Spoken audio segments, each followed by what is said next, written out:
I'm Dr. Erica Bove, and welcome to the Love and Science podcast. I'm your host, and also the founder of Love and Science, Thriving Through Infertility. I'm so excited you're here today.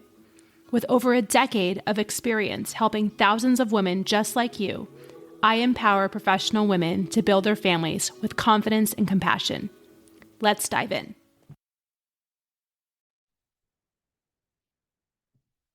Hello, my loves, and welcome back to the Love and Science podcast. I have an amazing guest today, Dr. Mary Leung. She is a friend and a colleague, and she has so many tips and tricks and mindset shifts and all the things to really help us to experience joy again, to truly get back our time, all the things that are going to make us happier, healthier female physicians who are undergoing the fertility journey. So by way of introduction, her name is Dr. Mary Leung. She is double board certified in internal medicine and medical hematology and oncology. She works in New York City. She's full-time there. She also became a certified life coach during COVID. She did the same program that I did, the Life Coach School. And she is the CEO and founder of Shining with Gratitude, which is a very niche practice, coaching practice that helps physicians who are trying to improve their charting efficiency. And, and really that is the focus, but the whole goal is to help people get back their time, get back their joy, get back their love of medicine. And, really she helps each person in their unique situation so that they can uniquely feel better, so they can have more time outside of their clinical work. If they're struggling with fertility treatments and clinical medicine and all the things, she helps them tailor their plan so that they can do it all and not necessarily lose revenue, right? So she has this wonderful practice and so many insights, and I'm so thankful to have her here today. Thank you, Dr. Leung, for being here. Thank you so much for having me today. Yeah, absolutely. And I will tell you, you'll see some of Dr. Mary's beautiful face on social media, but like her coaching practice is called Shining with Gratitude. And Dr. Mary, she actually shines. Like when you see her, she has this beaming light. Of course, I didn't know you before you became a coach and before you had this whole journey. So I'm curious your own self-perceptions of like then versus now. But when I meet you, I just like your joy and your light is just contagious. And so I want that to emanate to all the people who are listening, because it's real, it's there, and truly, I mean, the good news is it can be ours too, so that's the message I wanted to share. Well, thank you.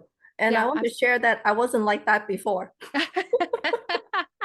So that's a good segue. So tell us, you have really a thriving hematology oncology practice. You're one of the top institutions taking care of patients. Tell us what sort of led to your finding coaching and deciding maybe to become a coach yourself. Yeah, so coaching was never on my mind because I did not even know what coaching was. I thought coaching was just for sports. And so, just briefly, my journey to medicine was really simply to just want to help people. And I like the longitudinal relationship with patients and, not just to connect with them with their diagnoses, but also to connect with them as a human level. And that's what I enjoyed. So then I chose internal medicine to be my specialty because I thought that, well, I could subspecialize in different things with a lot of options. And then I came to really enjoy the oncology journey of my patients. And because I just wanted to be a guide, to guide them through difficult times and all. So Sure. so then when I became an attending, I thought, oh, that's it. I had it all, and I've arrived. exactly arrived finally at the top of the mountain. So not the case. Mm, And so I just found myself to be working the same way as I was as a fellow not too long ago, when I first came out of fellowship. And gradually my after I joined this group practice, my schedule got fuller and fuller. And I mhm. found myself working longer and longer hours, even though my set hours of scheduled patients did not extend. Sure. And eventually to the point that I was going home past 7 o'clock, but still with charts undone. Mm. And sometimes I had to use the weekends to finish my charts. And I didn't really think too much of it. I was like, I'm hardworking. I'm just going to do it, continue. Day in and This is what has to be done, right? This is what we all do. This is what we signed up for. It's kind of this like martyr complex that we somehow developed during medicine. I mean, this resonates so much with me too. So yes, please keep sharing. yes, it's like I signed up for, but then I didn't sign up for it. I Right, signed up to be the exactly. doctor. I didn't sign Yes, up to be the charting machine. I didn't sign up to do all these other administrative work that I did not learn about to do right. as, in training. So then I just started looking back. Actually, quite early on, I started to get exhausted. Mm-hmm. And gradually, I did not have a life. I didn't really get dates with my husband. I didn't even want to hang out with my friends over the weekend because I was Mm, so exhausted. And yeah, that's something that I enjoy doing. So then I started to think, well, I really wanted to cut down on my hours because I was just so drained. I couldn't even get to connect with my patients the way that I wanted to because all I was thinking about was to just finish my work and run. And I sure. couldn't even do that. And that was very frustrating. And I was angry because I just couldn't help the patients the way that I wanted. Mm, And looking back, I realized that I was just physically and emotionally exhausted and really burnt out. yeah. It is such a loaded word because I think when we hear that word, which is, I mean, that's what I was thinking as I was hearing, like, this is classic burnout, right? But like when we hear that word, there's still this like, oh, but it's about the individual. Oh, but it's your fault. Like somehow you just couldn't figure it out to be more efficient or to, whatever it was. Like I feel like there's this very individual onus that we have when we talk about the emotional exhaustion and the physical exhaustion. But I think, this is where I think we give ourselves grace, too, which it sounds like you couldn't do at the time. I couldn't do at the time. We're like, this is just what we do. We sign up to be these self-sacrificial beings on this planet. I mean, I know your parents were physicians. Maybe you saw them do similar things of self-sacrifice. And so it's like, oh, this is just what I signed up for. But over time, it sounds like the cost to you is just more and more and more until you were really just a shadow of yourself. And probably even more than that, resentful and really questioning your decision, right? You're like, I went into this for this reason, but this is not what it's become. Exactly. And I was just like, why did I do this? Because this is not what I signed up for. And, that aside, of course, the healthcare system needs an overhaul, and that's a different story. Yeah, But it's like individually, it's what can I do to make it different? Do I have to really work part-time to have a life? But financially, I wasn't ready to do that. And right. and so I wanted to quit so many times, and at the same time, I stopped myself. I even thought about moving out of the New York metropolitan area because of, the living expenses and all these things. But I thought to myself, I moved 8,000 miles from Hong Kong, my home, to be here, somewhat kidnapped by my husband. Um, Not really. He's from here. So and I get along with my in-laws very well. I'm grateful for that. Yeah, And I have all my friends here, so I did not want to move. And I just didn't know what else I could do because I thought I was doing all the things that I could to be more efficient, to really end work on time. So the only thought that I had was to cut down on my hours, which my I guess company or at that time wasn't really an option.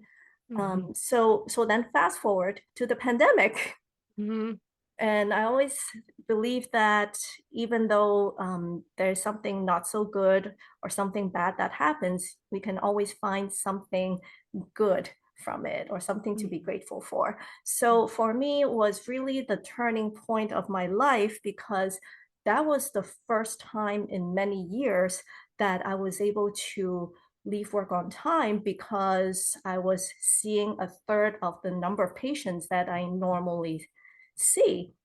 And I hmm thought that was wonderful that the fact that I could go home on time, like 4 or 5 o'clock, and really had time to think about what to do, to be baking, to really spend time with the family. And I think that that was wonderful. What if I could do that when I was going back to full service, seeing the 20 some patients that Sure. I was seeing. And so at that time, I came across something called life coaching. And I thought, well, I was so miserable. You know what? I'm just going to give this Right. thing a try. You Yeah. know, why not? It seems like, some physicians are doing it, and there are physician coaches out there. So then I joined this, women physician coaching program, and that really changed my life. And I thought that, wow, it makes so much sense to have that, we have so many thoughts during the day, and that really cause us to feel, the way that we feel. And of course, we human beings are really emotional beings that, however we feel, we act accordingly. And of course, Sure. our results kind of depend on what our actions are. So then that is such a simple concept that we did not learn in medical school, but it Right. really changed me forever. And so, as you mentioned, that I joined the life coach certification program really to learn more in depth about this, not really thinking that, oh, I will be a coach for someone else. But then, Mm-hmm. the time came that I was going back to seeing the 20 some patients that I was seeing, and I was able to, instead of going home past 7, I was going home by 5:30, Wow. and with working with my coach to just work on the mindset shift, the efficiency part, the focus part, and which we'll talk about more in a little bit.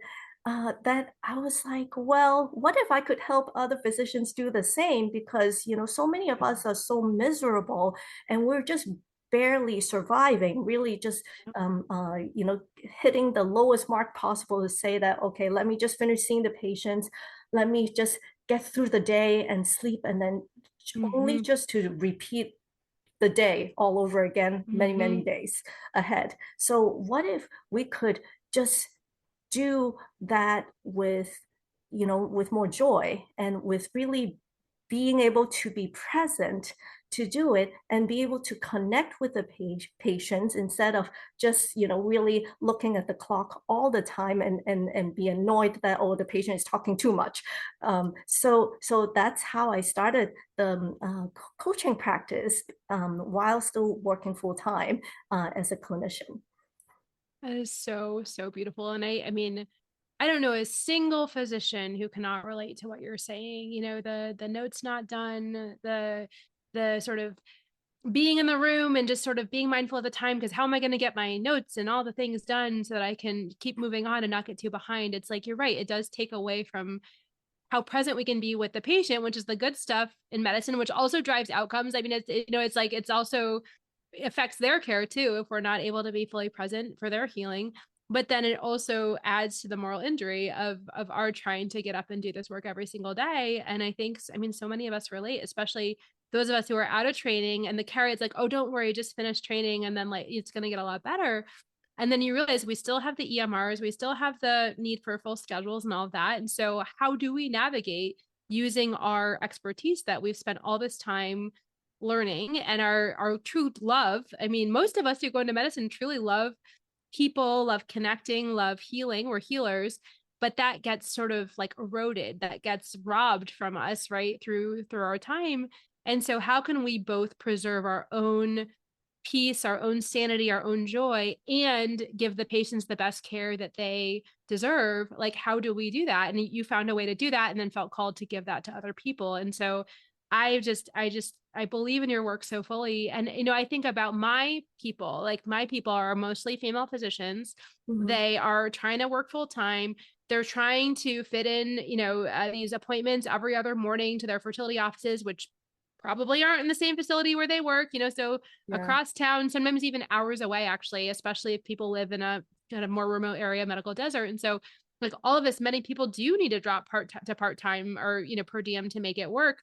But then there's a financial cost of that too. And so I'm just sort of asking myself the question, if people had an extra 2 to 2.5 hours of their day, which is, and I mean, to be very frank, if I sort of estimate I'm getting better. I probably could use your course, but like, as I estimate like the amount of time that I spend prepping and charting and all the things, like it probably does approximate that time. And so how do we then put in another 2 to 2.5 hours of fertility treatment stuff per day of between all the commuting and planning and everything? Like it breaks down. It can't be sustained.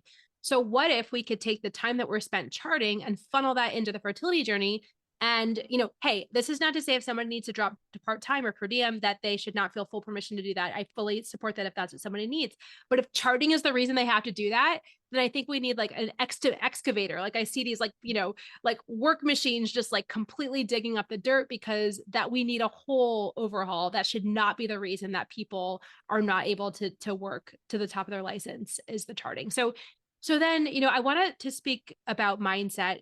What do you think, Dr. Leung? Do you think it makes sense to talk about the mindset piece first or the practical strategies first? I would say it's the mindset, Okay. because it all starts with the mindset. Okay. And that, my coaching program and practice, that's fundamental as well. So let's talk about how how do you help people shift into a space where it is more doable to have all the things we just talked about? Yeah, I think for my coaching clients, especially who are really, a lot of them are in kind of the when we first meet, in the barely getting by situation, surviving and not Yeah. thriving situation. And so we kind of like look deeper into their lives, and see, so what is the biggest obstacle for you, to, I guess, to get out of the survival mode. What is the biggest thing you have to do, or that you think that would help you the most? Sure. So for most of my clients will be like the charting piece, because that's the one. Well, it used to be mine, to the bane of my existence. Really, I hated it, because that was the one thing I thought that was, robbed me of my joy, of my time, of my pretty much everything. Mm-hmm. So then I think, the really realizing what it is first, that's very important. And the second thing is, it's like, what do you think will make you um have more peace, have kind of like living more in alignment with your values. I think Mm-hmm. that's very important to know, what you value the most. So it's like, if you want to spend time outside of medicine, to develop a hobby, or to have your fertility journey, for example, that's your goal. So you got to keep that in mind, that okay, this is your goal, and kind of like, working it backwards to say, oh, how can I make this happen? But before that, it's, you got to believe that you can do it, because if you don't believe, then you're not going to, come up with ways that are kind of like even outside of your box, or seeking help or anything to do it. I always say that, like, just like someone learning how to ride a bicycle,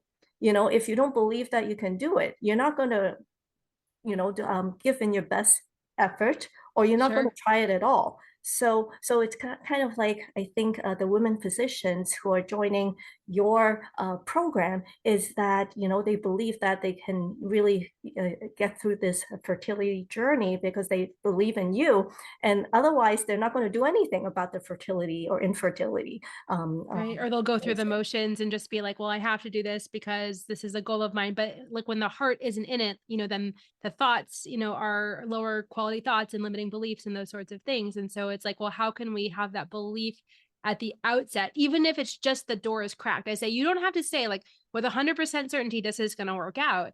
I think if we say it is possible that there's a better way, it is possible that this is my highest good, then that just like kickstarts everything, because then it starts the possibility thinking, just like the charting, right? Just like the Exactly. charting. And also I will just add an aside. I think that the cancer journey and the fertility journey have a lot of similarities. Clearly there's differences, but I think that a lot of the thoughts and a lot of the brain chemistry stuff. I mean, there's so much research that the brain chemistry is very similar in those two states, because it's a huge threat, right? It's a huge threat of end of life, threat of recurrence, threat of not building a family. Like those things really activate those fear centers in the brain. And so how do you, when it comes to charting, how do you just start, like, what are the mantras? If it's mantras, like, what is, I know you use gratitude, I know you use self-compassion, like, how do we get in that frame to believe it's actually possible? Yeah, to continue what we're talking about is that you got to believe that it is possible Yeah. first, and I think the preparation work is very important. So of course, prepare your mind, and that starts before you walk into your clinic or your office. So it starts from, or I should say maybe the night before, good night's sleep. Our friend Dr. Funke will be proud that I mentioned Yes. it. She's a sleep doctor. Yes. So I think sleeping, it's really, important to, for us physically, so you feel rested because, I think we've all gone through this. When we're not rested, we feel very grumpy. We can't Mhm. focus. Everything is irritable. So sleeping is very important, and of course emotionally, you're more calm, and you can better focus when you're well rested. So that starts with that. And the morning of, I would just say, when you wake up in the morning, just pay attention to what your first thought is. You may be thinking about, oh, it's another day, it's long, it's going to be dreadful. You have all these kind of not so helpful thoughts in your head when you start your day, and notice how that affects you emotionally. Yes. That's not very helpful. So you can actually choose something else to focus on, to think about. So I always share that my sentence when I wake up, uh, still in bed, before I get up to brush my teeth, is today is going to be a great day no matter what happens. Mhm. So then that already sets the tone for the day, that there are going to be surprises, good and bad, especially in medicine. And I think for people who are in emergency medicine, especially, because you don't really know Yeah. what it's going to walk in. But even for me, for my hemonc practice, it's like sometimes, the patient, but they may have unexpected, more complicated situations that you have to Sure. address. So then, no matter what happens, is like we control what we can control, and there are things that we cannot control, no matter how hard we try.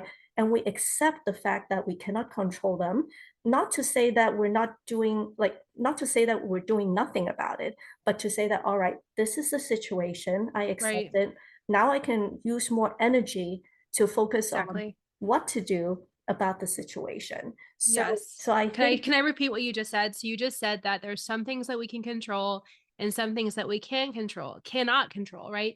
And if we spend we spend energy, precious time and energy on the things that we can't control, that's energy that we are basically wasting, right? Because we could be funneling that energy into the things we can control, but because we're so stuck on the things we can't control, it just kind of like just leaks out of our system, right? So yeah. and then we might even sort of further lose energy because we get angry and resentful that we can't change those things.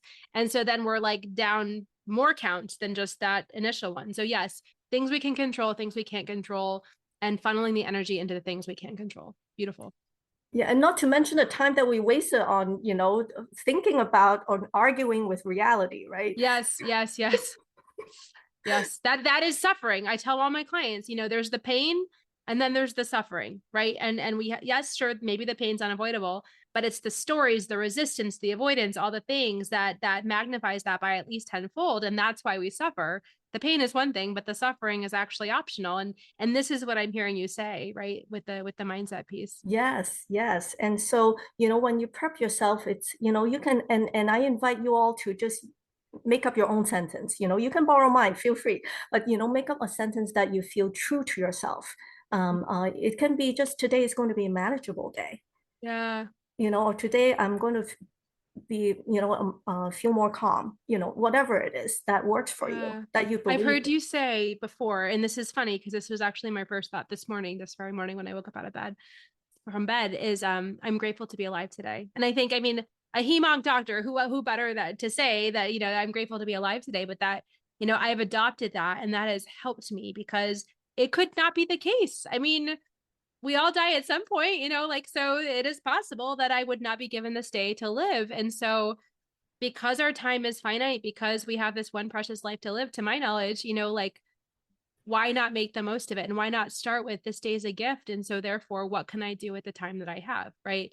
So that's one thing that helps me with, just like you, I mean, you work full time and you have a coaching practice. For me, that works regardless of what I'm doing. I think that one thing that really helps me when I'm doing my clinical practice is like, I remind myself I'm not alone, right? Because I think that when I get in my most deepest funk about all of this is like, I'm like, what major disaster is going to befall me today? And I'm alone. And if something bad happens, it's all up to me to figure it out. I mean, again, like it sounds like a exaggeration, but sometimes Mhm. these are actually my thoughts. And I think that's why people need somebody like you to be like, oh, guess what? You're not alone. You have your, unless you're like in the middle of like rural Africa, right? You probably have some colleagues you can count on if you need to phone a friend, whatever. Okay. But even as an attending, we can call our colleagues when we have things that are challenging. And we have a charting coach like you who can help us with the charting. So like when we remind ourselves that we're truly not alone, it helps so much with so many things, but it truly is true because you're here in the specific way to help us all, right? With this part of this necessary part of the job. Exactly. And I think that, as you mentioned, it's really don't be afraid to ask for help, no matter what it is, be it charting or anything else, because if you don't ask for help, sometimes people around you, they don't know to help you. And Right.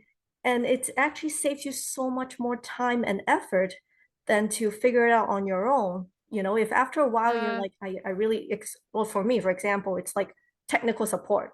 You know, um, if I don't have the help desk, I'm dead. So so it's really important to don't be afraid.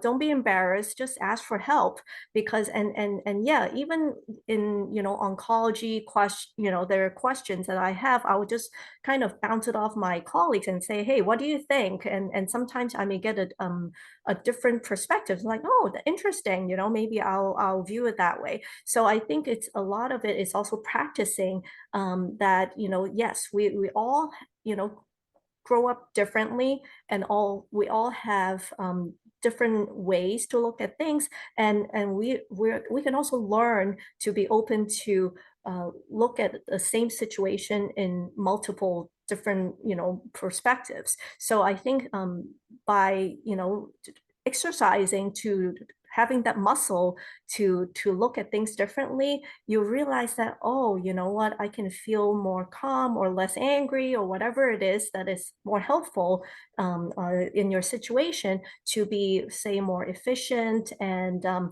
just to do things in a more productive way. Yeah, absolutely. It makes so much sense. And I think it is a little countercultural to say that we can ask for help. I mean, I think some of us in our personal lives have been like, okay, fine, I'm going to break down and have somebody clean my house every couple weeks or whatever it is. I can ask for help in that way. Or, oh, I can ask for help mowing the lawn every couple weeks. I can pay for that to be done. Right. But it's like when it comes to things that are like within medicine, we feel like we should be able to do it ourselves, but that is so not true. And so, I'm curious, you say it starts with gratitude, absolutely, and possibility thinking. And then, some self-compassion, right? Because like whenever we do something a different way, we need to hold space for ourselves because it's never going to be perfect, right? We got to sort of hold space for ourselves to be on the learning curve of new things. Like say you say, oh, Erica, like I've audited your, epic practice and, you are spending, you're doing this well, but really like, you could really use more templates and XYZ, right? Like there's one way that I could be like defensive. Like, what do you mean I'm not like I've gone to all the Thrive classes and I've done this and I've done that. And this is just the way it is, but like sort of giving ourselves grace to be like, oh, there actually might be a better way. And, maybe if I sort of like accept the help, accept the suggestions, just even being open to considering that it's possible that I can learn and this might help me be more efficient, that I will have more energy. I will have more joy. I will have more time, personally in this very moment, I'm not going through fertility treatments, but if I were,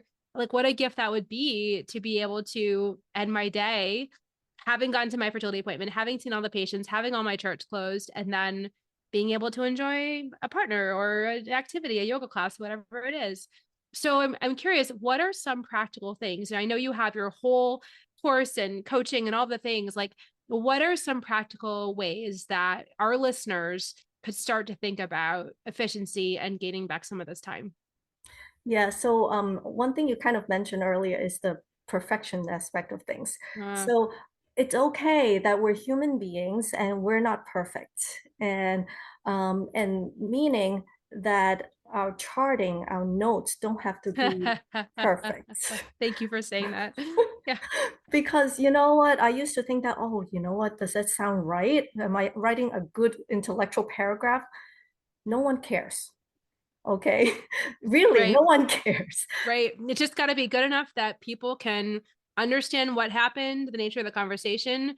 It has to pass the medical legal test as well. I pride myself on B- charting, right?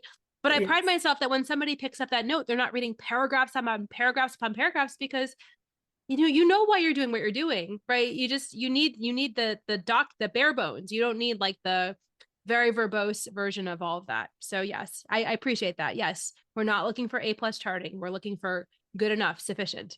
exactly. And good enough is, as you said, it's really um, to record what your findings and what you're thinking and what you plan to do, and that is to remind yourself at a later time of, okay, this is what I did or what I was thinking, and also to communicate with other clinicians to Yes. say, okay, this is what you're thinking. And of course, there's the billing aspect of things too.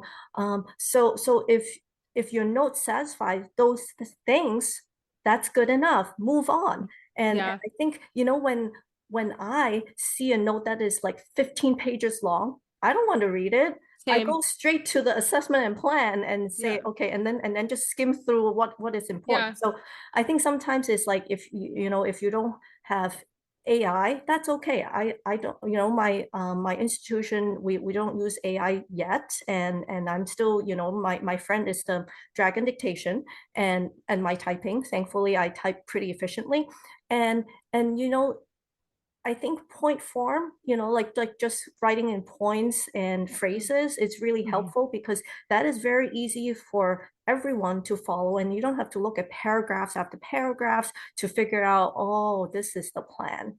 So that's, I think it's a very important concept that, good enough is good enough. I love that. That is so helpful. What else? So say we can embrace that. What's like the next step? Yeah, so one thing that's important, not just for charting, but for everything that you do, is the ability to focus. So the focusing part, and that again brings us back to, we really need our physical health to be able to focus. So the sleeping is very important, and of course, if you eat right and exercise, all those are three pillars of health that I believe in. And so when you're able to have the rest that you need to, then you can focus better, because we are designed to really focus on, or able to focus on, one thing at a time. The Mm-hmm. multitasking thing does not exist. And Doesn't. it doesn't, because when we try to do more than one thing at a time, we're just really switching from one thing to another. And every time we switch, it takes us time to really settle down and refocus to the second thing, and then go Mm-hmm. back to the first thing or to the third thing. So you end up spending more time to do those three things Mm-hmm. together in quotes, rather than focusing on one at a time, and complete those three things. Mm-hmm. That makes a lot of sense. And that may even, well, it's tricky. I mean, I think that there are some templates that are amenable to writing the note in the room, right? And there's probably some other situations that aren't as amenable to that. So I think it really needs to be highly individualized. But I'm in an academic center where we have residents and fellows coming through and medical students. And part of what I want to teach them is like, how can you write efficient, high quality notes and not lose the rest of your life over it, right? And so I think it's, one of my residents last week said, but I just can't type in the room. It's so hard for me to do that. And not that everybody has to do that, but I think there are ways that we can learn ourselves and learn what works for us to make it as efficient as possible. But I think we do need to train the next generation. Otherwise, I mean, this is fantastic. I also think, like, what if we learned it this way from the beginning? Like, where would we be? So So that's clear to me that we need to focus, which means like practically, let's think about what that means practically. So there's focus modes on our phone, which we can sort of silence notifications. There's apps that, for me, my phone's my pager, so that's tricky, but like there's a way to filter, which things come through with notifications and which don't, so that also means that my phone can be my pager and I'm not distracted by like Instagram or some sale or whatever thing comes across our phone, right? What other suggestions do you have for focusing?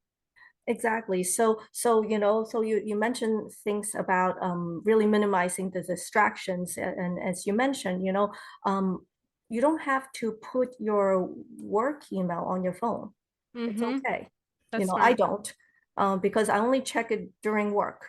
They shouldn't be emailing me with urgent things after hours anyway. And yeah, turn off the notification sound, because every time you Yes. hear it, Thank you. it's like it's automatic that you're thinking, Ugh. oh, what is it about? Let me, and you think about, should I look or should I not Yeah. look What at am I it? missing? You're already Right. wasting time. Right. Then maybe Imagine if you you see just the first line of the email and you're like, oh, what does she say? I really want to like, but like, why do we need to even go there? Yeah, Yeah, so imagine if you do that 20 times, it's already like probably like close to, 10 minutes at least of your at time of least. the day. Yeah. So, because this, charting efficiency is, of course, it's not just about charting, but it's also every second counts. So Every if you second add counts. up Yeah. here and there, it really adds up, which brings us to, I just want to go back to you talking about charting or typing in the room. So I think one of the, yes, it has to be individualized, but also I want to invite our, a physician audience to think about, why do you think you cannot type in the room? Is it like, so that used to be me. I used to think that, oh, it's rude to type in the room. But then it's like, is it though? Just question it, just be curious Yeah. about it. It's like, Yeah. is it because like you would think that they think that you're rude, or what? But do your patients really think that? Because what you're doing, it's about them. So say if I am in the room and they're telling me their HPI, Yeah. and I'm just typing as they say, that's actually the most accurate way to Yes. record everything that they're saying. I mean, you don't have to do it word for word, not, you're not in court, but you kind of like, you do it, the gist of it, and then guess what? When you're out of the room, you don't have to think about it anymore. It's Same. already And we put done. in all of our own orders. And I narrate to the patients what I'm doing at the time. I'm like, oh, the older I get, when I get a good thought, I got to document it. I sort of make a joke out of it, but I just, Same. thankfully, you can see the piano behind me. Thankfully, my neurons are very well versed in typing very quickly. And I just say, like, I just want to make, you have my full attention. This is what I say to them. You have my full attention. I'm just going to document what we just talked about, put in some orders, and then you're going to be all set. So then I can leave that room and my brain is set. I don't, it's better to do it there than like on a Saturday night when I've already forgotten most of what they said. So you're right. I think I thought this poor trainee, I'm like, she's gonna learn, but she's got to learn this because otherwise she's going to suffer. That was my thought. So let me model this, and then as you do, and teach people, because it makes a big difference. It is not rude. I mean, my PCP does it when I'm in the office. And I just think, he gives me his attention. I feel well heard, and you understand it. It is part of the work of the visit, is the capturing and the orders and all of that. So yes, challenging our mindset about that is so important. Exactly. And you brought up a good point. It's like, you do all the orders, all the med refills in the room. And so you both know that you did it, because Yeah, I've had instances in the past, before the coaching era, that I would just be chatting with the patient, talking about ordering things, and then I forgot to actually order. totally. We've all been there. Yeah. So it's like just that singleness of purpose in that moment. I think it's best for everybody. Oh my goodness, Dr. Mary, I feel like we could talk for hours. I think everyone should do your program, because this is like, if charting has to be part of what we do, and I mean, now we have like a second EMR in addition to Epic for all the IVF. I mean, it's just like, again, like, of my annoyances, irritations of clinical medicine, that is like high on my list. And I think we could all benefit from your wisdom and all that you've learned and can share with others. So where can people find you? Yeah, so my website is www.shiningwithgratitudemd.com, and my email is shiningwithgratitudemd@gmail.com. And I'm also on LinkedIn, Mary Leung MD, and Facebook, Mary Leung.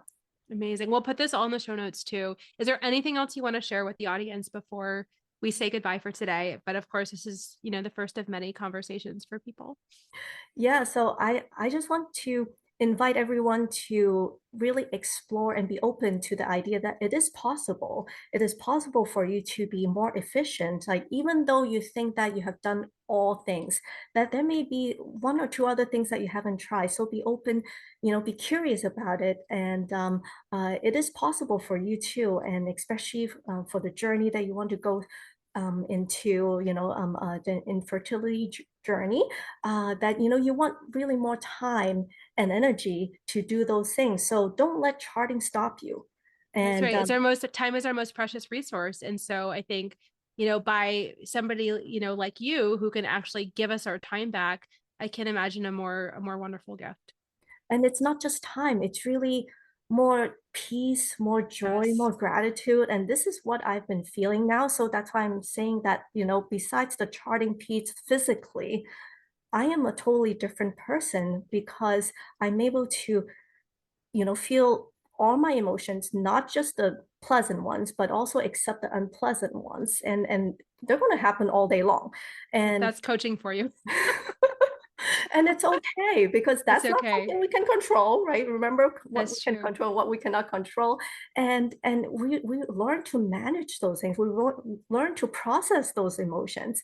And we learn to be more present, in the day.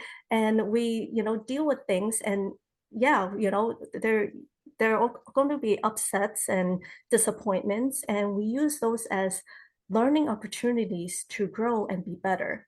That's right. That's right. And that's the whole point. It applies to charting, applies to the fertility journey, to all of it. So thank you so much for being a guest. Please go find her, go work with her. And until the next time, my loves. Thank you. Bye. Thank you.